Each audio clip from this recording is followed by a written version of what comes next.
पर आपके physics chemistry subject के लिए अगर आपके बगैर कंसर्न के टीचर फाइनल करेंगे तो 20 लेक्चर का नुकसान पड़ता है कि 1.5 साल का नुकसान पड़ता, तो ये मतलब बड़ा नुकसान ना करके छोटा नुकसान करते टाइम का। डेमो के लेक्चर पे मत जाइए। अभी आपके जो भी डेमो के टॉपिक लगाए गए थे वो टॉपिक आपके रेगुलर चैप्टर में फिर से हम पढ़ाने वाले सब। तो डेमो के जो चैप्टर हुए आपके वो इसलिए लगाए गए थे ताकि बच्चों को थोड़ा सा डेमो में कोई नया टीचर अगर जम जाए अच्छे तरीके से तो हो जाए।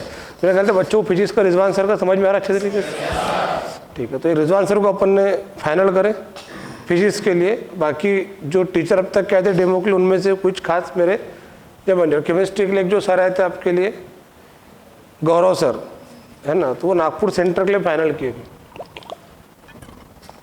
एक्चुअली बेसिकली नागपुर के तो नागपुर ही चाहिए था उनको। तो अभी आपको फिजिक्स के लिए रिजवान सर रहेंगे, बाकी अपने बाकी सर लोग तो ही थे। केमिस्ट्री के लिए मंगेश सर की जो बैच है केमिस्ट्री की, वो जो भी करंट चैप्टर पढ़ा रहे आपका वो पढ़ाने के बाद मैं बंद कर दूंगा और 5 से 7 2 घंटे मैं आपका केमिस्ट्री स्टार्ट करूंगा सर का चैप्टर होने के बाद। और जो चैप्टर मैंने पढ़ा दिया सर ने पढ़ा दिए वो चैप्टर की डीपीपी की बैच बनेंगी, 1 घंटा केमिस्ट्री की 1 घंटा फिजिक्स की रिजवान सर की। वो आपकी मॉर्निंग में रहेंगी 2 घंटा, उसमें सिर्फ क्वेश्चन प्रैक्टिस रहेंगी। वो चैप्टर्स वो लिए जाएंगे वहाँ पे जो इधर पढ़ाना हो गए, या वो चैप्टर लिए जाएंगे जो जस्ट पढ़ाना हो, इस पर आगे टेस्ट आने वाली है। डीपीपी के अंदर ज़्यादातर पीवाईक्यू पूरे सॉल्व करा के दिए जाएंगे। मेन वही क्वेश्चन होते हैं कि पीवाईक्यू एक चैप्टर 50-60 क्वेश्चन सॉल्व करा के दिए जाए कर। आराम में 2 मिनट में। तो अभी आपका जो डीपीपी का जो प्रॉब्लम सॉल्व हो गया। और जो केमिस्ट्री की जो बैच है 5 से 7 आपका केमिस्ट्री का कंबाइंड टाइम रहेगा। तो 5 से 6 में ऑर्गेनिक पढ़ूंगा और 6 से 7 फिजिकल केमिस्ट्री। अपन 2 अलग अलग चैप्टर पढ़ेंगे, दोनों चैप्टर आपके मैं ही लेने वाला हूँ। और जो चैप्टर आपके ऑलरेडी दूसरे सर ने पढ़ाए थे तो मैं इधर कंप्लीट पढ़ाने के बाद फिर आखिरी में वो पढ़ा दूंगा, आपको रिवाइज कर दूंगा जो मैंने आपको कमिटमेंट किया था। आपका सब प्रॉब्लम सॉल्व हो गया। आप ज़्यादा नाटक नोटंकी करो, मैं चुपचाप पढ़ने पे फोकस करो और थोड़ा सा एनर्जी के साथ पढ़े करो। मतलब निगेटिव थिंकर स्टूडेंट से सच में दूर रहो, है ना। उनके लिए बहुत कुछ करे, उन्होंने सच में कुछ नहीं करे और आपको खुद को पता है। मैं 12वीं के बच्चों को गुस्सा सिर्फ इसलिए करता क्योंकि वो खुद का नुकसान कर रहे हैं, हमारा कोई नुकसान नहीं करते। उसमें 8-10 बच्चे ऐसे जिनके अच्छे रिजल्ट आ जाएंगे और रिपीटर्स के अंदर 30-40 बच्चे ऐसे जो आराम से इस बार लग जाएंगे जीएमसी के अंदर बने चलो। तो 40 से 50 बच्चों का सिलेक्शन एमबीबीएस के लिए हो जाएगा 2022 के अंदर।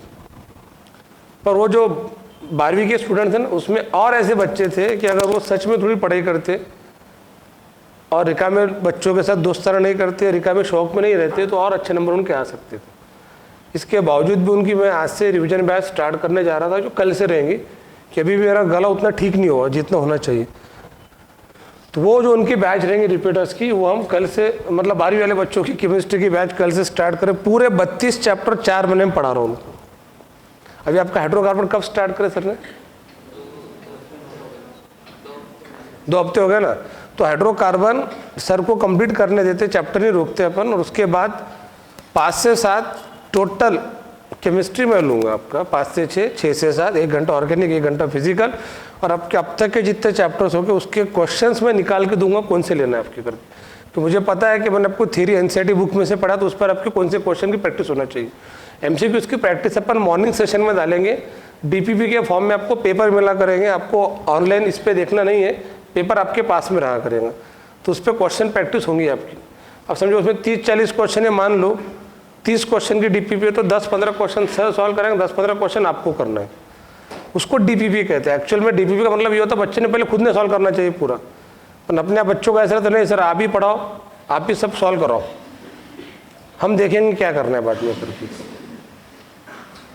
और मॉड्यूल से रिलेटेड पूरे तीनों सब्जेक्ट के सब 18 मॉड्यूल आपको विदिन 1 मंथ मिल जाएंगे, एक एक करके नहीं मिलेंगे आपको मॉड्यूल। और वो जो टेस्ट का मैंने बताया, सोचना घर पे के पेरेंट्स से डिस्कशन करना, किसी का कॉल नहीं आना चाहिए, आपको सिर्फ 2 ही बातें लेना है कि आपको टेस्ट देना है या नहीं देना है, इसके अलावा दूसरा कोई क्वेश्चन नहीं। और कोई कंपल्शन नहीं है किसी पे। अगर आप खुद भी अगर कुछ पेपर निकाल के जेरोक्स निकाल के पढ़ेंगे तो आपको पैसे तो जेरोक्स के खर्चे करने पड़ेंगे ना उसके अंदर। और क्वालिटी क्वेश्चन मिल रहे हैं आपको जेरोक्स के खर्चे में, तो आपने करना चाहिए। मैंने सिर्फ 100 सेट्स बुलाया, उसमें के कुछ जो पेपर्स है लेवल 3 के मैं इस साल के रिपीटर्स को करूँगा, और लेवल 1, लेवल 2, लेवल 3 आपको 1.5 साल में देना है, ठीक है।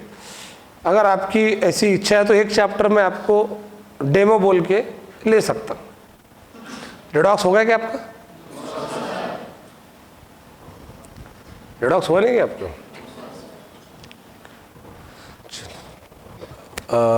फिजिक्स का ग्रेविटेशन हो गया आपका?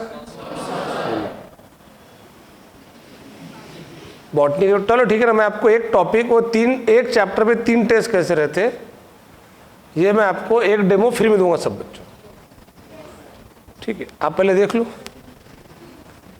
अपन एक ही दिन रखेंगे ना टेस्ट। अभी ये संडे आपका टेस्ट होने दो, फिर अगले हफ्ते में अपन बुधवार के दिन 3 टेस्ट रखेंगे एक ही चैप्टर के, या 3 ज़्यादा हो रहे होंगे तो एक बुधवार के दिन 2 रखेंगे और गुरुवार दिन 1 रखेंगे, बीच में सिर्फ जस्ट फॉर प्रैक्टिस कि एक चैप्टर 3 टेस्ट कैसे रहते। और वैसे अगर आपने सब चैप्टर दे दिए तो आपके में क्वेश्चन कितने आ रहे कलेक्शन करके, ठीक है।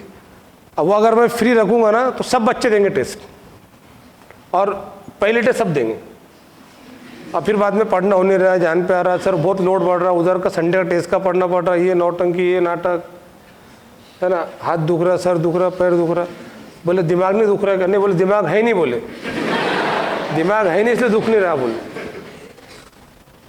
मतलब मैं 4-5 दिन बीमार था, पर मैंने बहुत सारे अच्छी चीज़ों पे वर्क करा। थोड़ा सा समय दीजिए और फेथ रखिए, आपका सब अच्छे से होगा। कोई ऐसा कुछ ये नहीं होगा कि अगर कोई चैप्टर, देखो मैं आपको फिर कहता हूँ कि अगर कोई चैप्टर किसी टीचर का किसी बच्चे को समझा नहीं होगा, ऐसे बच्चे ज़्यादा होंगे, तो आप मुझे ऑफिस में आके बताना, वो चैप्टर आपको फिर से पढ़ा के दिया जाएगा, और आप जो सर से बोलेंगे वो सर से पढ़ा के दिया जाएगा। मतलब अभी क्या हो रहा, अभी सुनो, जस्ट ये जो 4-5 महीने है ना, अभी 2022 के पेपर के लिए सब जो सीनियर टीम है वो उन बच्चों पर फोकस करा जिनका पेपर आने वाला है करके। तो आपके बैच को हम सिर्फ ऐसा मेंटेन करके रखते अभी, और जैसी ये मई तक के टेंशन नहीं पड़ेगा तो फिर वहाँ से लेके अगले साल तक आपके बैच को सीरियसली लिया जाता। पर तब भी आपके बैच के लिए मैं सजेस्ट करूँगा कि यू फॉलो दैट टेस्ट, उससे आपका पूरा सिस्टम बना रहेगा, हफ्ता भर एंगेज रहेंगे आप टेस्ट की इसमें। और मेरा क्या कहना है कि आपको खुद को भी पढ़ने की फिक्र होना चाहिए ना। अब आपको पता है कि अगर फॉर एग्जांपल अपने टेस्ट हो, वो जो 3 लेवल के टेस्ट आपको देना है, उसमें सब आप अगले हफ्ते आपको 2 चैप्टर, केमिस्ट्री का एक, बॉटनी का है, तो वो चैप्टर अपने दम पे हाथ पैर मारना चाहिए ना, उसके एनसीईआरटी पढ़ना चाहिए, उसके अलग अलग एमसीक्यू सॉल्व करके देखना चाहिए, फिर टेस्ट देना चाहिए, फिर कितने मार्क्स आ रहे, फिर कौन से क्वेश्चन गलत हो रहे अपने, फिर वो क्वेश्चन सर से पूछना चाहिए। तो ये ऐसा आपको खुद को भी करना पड़ेगा ना। एक्चुअल में यही तरीका होता है जिससे कॉन्फिडेंस भी बढ़ता है और स्कोर भी बढ़ता है। पर आपको क्या है, सब कंफर्टेबल जोन की आदत होगी बच्चों को, बिल्कुल सब रेडीमेड होना सब आया, तो ऐसा नहीं होता।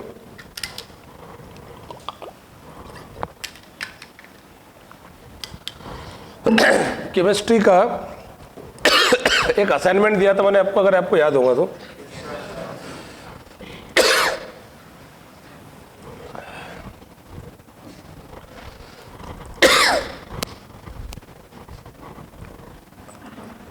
जो बच्चों की तकलीफ रहेगी ना क्लास में, डायरेक्ट एडमिशन कैंसिल किए जाएंगे उनके, चाहे फीस भरी हो या ना भरी हो।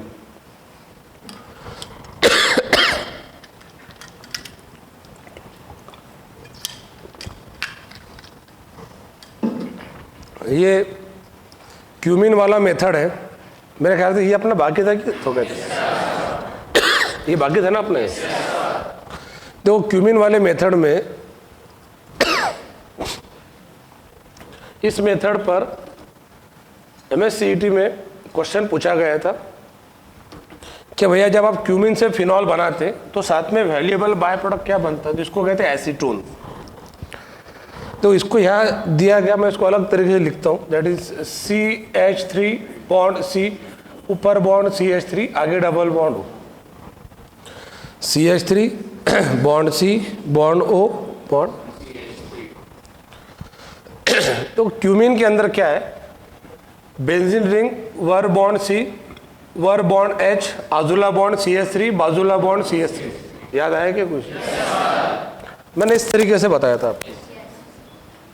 क्यूमिन का एयर ऑक्सीडेशन करना है, एयर में का ऑक्सीजन, ये कार्बन और हाइड्रोजन के बीच अपनी जगह बनाता है। देखो ये कार्बन और हाइड्रोजन के बीच ये ऑक्सीजन आएगा और दूसरा भी आएगा, बाकी जैसे से तैसे ये CH3 एज इट इज, ये CH3 एज इट इज। तो ये कार्बन और हाइड्रोजन के बीच, कार्बन और हाइड्रोजन के बीच ये दो ऑक्सीजन एक एक करके आ गए, इसको कहते हैं, ये क्यूमिन था, नाउ दिस इज हाइड्रो। और जब दो ऑक्सीजन एटम सिंगल बॉन्ड से अटैच होते हैं उसको पेरोक्साइड कहते हैं, तो इसका नाम रहेगा क्यूमिन हाइड्रो पेरोक्साइड। अब आपको सबसे पहले क्यूमिन का फार्मूला पता होना चाहिए। क्यूमिन का फार्मूला यानी कि बेंजीन के ऊपर आइसोप्रोपिल ग्रुप लगा रहा है, जरा सावधान पोजीशन में। तो बेंजीन के ऊपर कौन सा ग्रुप लगाना है? Isopropyl. This is called isopropyl benzene. तो सबसे पहले हमको क्या करना था? क्यूमिन का करना एयर ऑक्सीडेशन, यानी ऑक्सीजन एयर में का यहाँ पर ऐड होगा, एक इंटरमीडिएट कंपाउंड बनेगा क्यूमिन हाइड्रो पेरोक्साइड। आगे चल के उसको हाइड्रोलाइज करना है इन प्रेजेंस ऑफ डाइल्यूट H2SO4। तो ये देखो ये CH3CO निकल जाएगा, तो ये बचा क्या? OH। देख लो, हाँ, ये निकल गए, तो इसी को तो हम क्या कहते हैं? एसीटोन कहते हैं। फिर ये जो बचा OH उसके पास आ जाएंगे, just phenol, this is the phenol. हमको फिनॉल तैयार करना था। ये क्वेश्चन बोर्ड के अंदर भी आता, how will you obtain phenol from cumin? Board में 2 मार्क का क्वेश्चन है। और शब्दों में क्या लिखना पड़ेगा?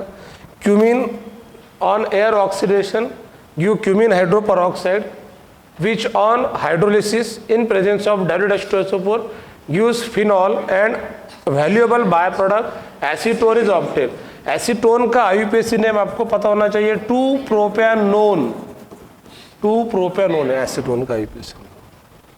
तो ये पूछते पेपर में, दुनिया में जितना भी फिनॉल बनाया जाता उसका 80% प्रोडक्शन इस मेथड से होता। यानी मान लो 100 क्विंटल फिनॉल बनाया जा रहा है 1 साल के अंदर, तो 80 क्विंटल फिनॉल इस मेथड से बनाया जाता, क्योंकि इसमें फिनॉल के साथ साथ एसीटोन भी मिलता है, जो परफ्यूम इंडस्ट्री में बहुत यूज़ किया जाता। तो कीटोन इसका एक वैल्यूएबल बाय प्रोडक्ट है। देखो, phenol is manufactured from the hydrocarbon cumene. Cumene को आइसोप्रोपिल बेंजीन कहते हैं। Oxidise in presence of air to cumene hydroperoxide, it is converted to phenol and acetone by treating it to dilute acid. Acetone, a byproduct of this reaction, is also obtained in large quantity by this method। खत्म हो गया। अब यहाँ पर एक point नहीं दिया गया जो मैं बताऊंगा, जो NCERT बुक में देना चाहिए था पर नहीं दिया गया। तो जब हम ऑक्सीडेशन करते हैं ना, तो वहाँ पर हम कैटलिस्ट कौन से यूज़ करते हैं? तो हम यहाँ पे यूज़ करते हैं कोबाल्ट, इस मेथड के अंदर यूज़ करते हैं कोबाल्ट या मैग्नीज नैफ्थिनेट।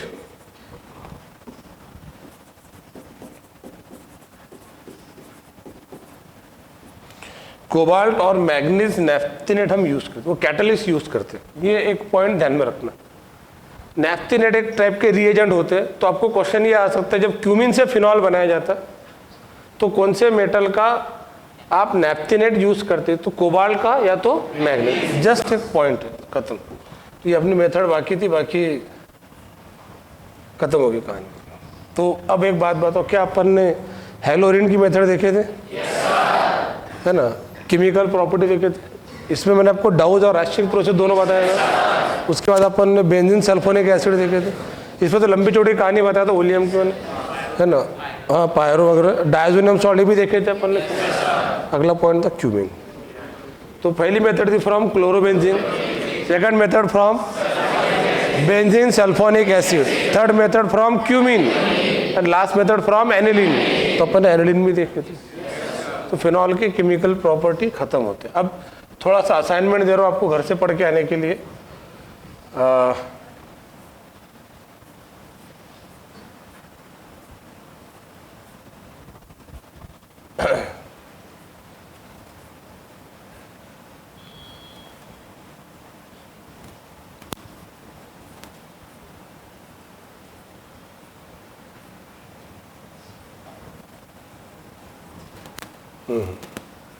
फिनॉल के यूजेस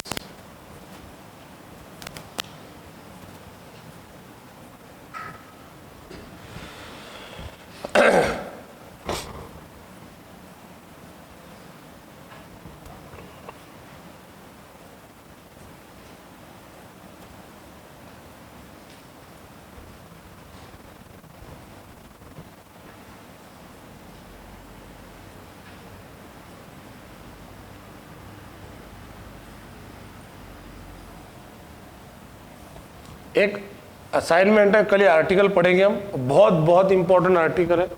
इसका नाम है एसिडिटी ऑफ फिनॉल। और आपका जीओसी हो चुका? हाँ, तो हल्का सा आपको इंडक्टिव इफेक्ट, रेजोनेंस इफेक्ट पता है कि नहीं है?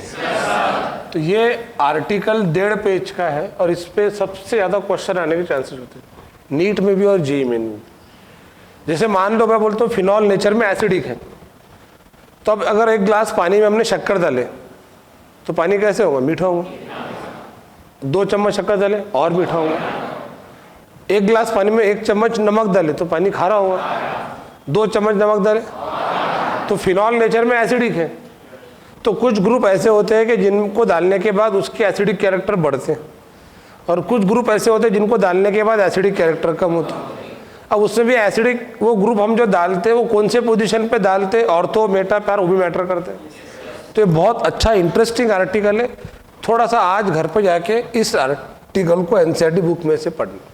जो बच्चा ये पढ़ेगा कल उसको इसके क्वेश्चन अच्छे से समझ में आएंगे। अरे समझ में आ रहा है ये? और बेटा मैंने ना आपकी बैच को 2022 का लास्ट टाइम समझाया जो समझाना था।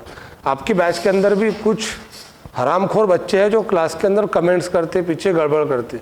अभी मैंने डिसाइड कर लिया, अगर उनकी कंप्लेंट मेरे पास आती है तो उन्हें डायरेक्ट क्लास से डिबार्ट कर दूँगा। कोई मारा पीटी नहीं, कोई गाली गलौज नहीं, बस उनको क्लास करने नहीं दूंगा कुछ दिन तक। और फिर उनको एक ही कंडीशन डाली जाएंगी कि पहले पूरी फीस कंप्लीट करो, उसके बाद क्लास करो। और फिर उसके बाद भी अगर बात करते तो फिर उनको हमेशा निकाल दिया जाएंगे। तो दोनों बात हो जा रही है अपने काम की। ऑलरेडी इसकी फीस कंप्लीटेड है तो फिर तो डायरेक्ट निकाल देंगे अपनी क्लास में। सिंपल। मतलब क्या होता, बच्चे फिर अपने औकात में रहते। मेरी एक छोटी सी रिक्वेस्ट है, जो स्टूडेंट्स अपने क्लास में ऐसा करते, अदर टीचर के अंदर परेशान करते, बड़बड़ करते, तो ध्यान दिया करना। कौन बोलना, सिर्फ एक ध्यान देना, खड़े रह के कौन बड़बड़ कर रहा है। मैं अभी नवेद को स्ट्रिक्टली बोलूँगा कैमरे में कंटिन्यू चेकिंग करते रहो करके। अपन ने 6 कैमरे लगाए ना हॉल के अंदर। जो स्टूडेंट ऐसा करते उनके नाम बाकी स्टूडेंट ने बताना चाहिए।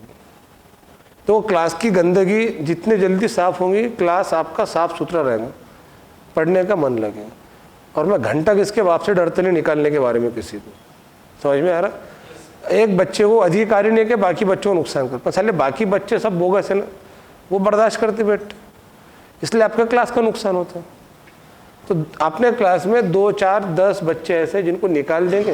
वैसे भी नए एडमिशन बहुत सारे हो ही रहे हैं, ये जिनको निकाल रहे ना वो निकालने के लायक ही है। तो आप उन बच्चों के नाम सजेस्ट करो, क्योंकि आपको पता है क्लास के अंदर कौन गड़बड़ करता करके। आपकी बैच अच्छी रहेंगी फिर साफ सुथरी। जाते वक्त एक एक करके 1 बाय 1 जाना है बगैर आवाज़। कल ये टॉपिक पढ़ के अच्छे तरीके से